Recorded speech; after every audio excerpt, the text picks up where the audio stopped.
Hey gang, today we're going to do a Clapton cream era lick that you absolutely must know. Let me play the lick a couple times, then we'll get down to it.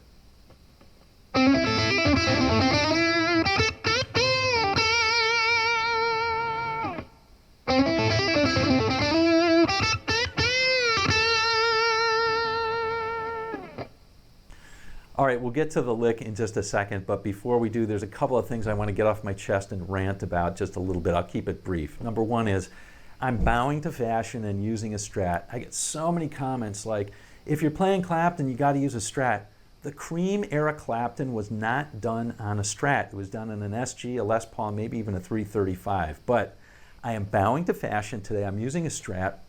And to get that Clapton sound, I've got obviously gain on the line here, some distortion.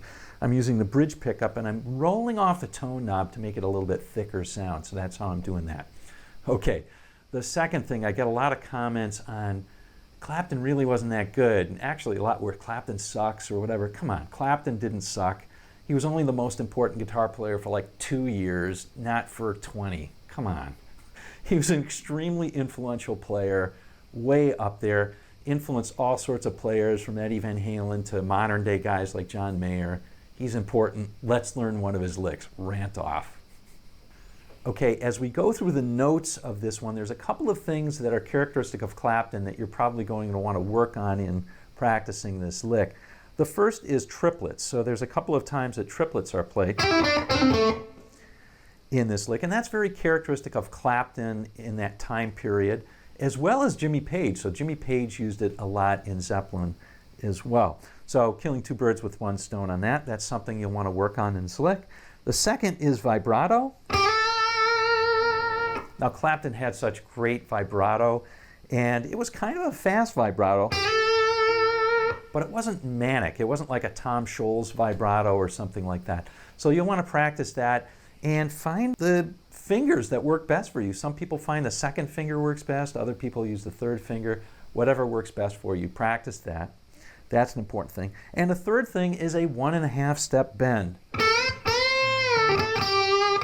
So that was characteristic of both Clapton and Page as well. So let's get to the notes now, all right? Let's learn the lick directly.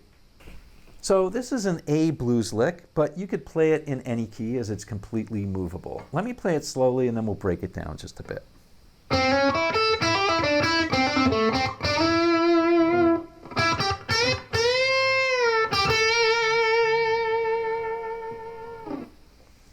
Okay, this first part is a lick in and of itself, and there are plenty of permutations and variations of it. So this is a great one to learn. The first half of it, this part, is based off of an A triad right here on the first three strings, G6, B5, E5. And we're going to hammer on G5 to G6 to play it in the beginning. Then play a little triplet on the second string, and now a triplet on the third string, or on the G string. So we've got that. And you hear that all over the place. Crossroads has tons of that lick, like this, for the turnarounds.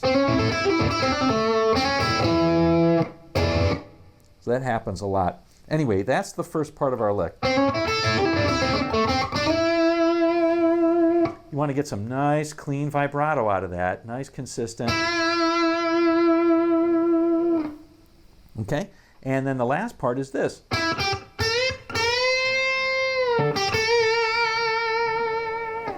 We're playing on the B string 10. We're going to bend that up a whole step and a half.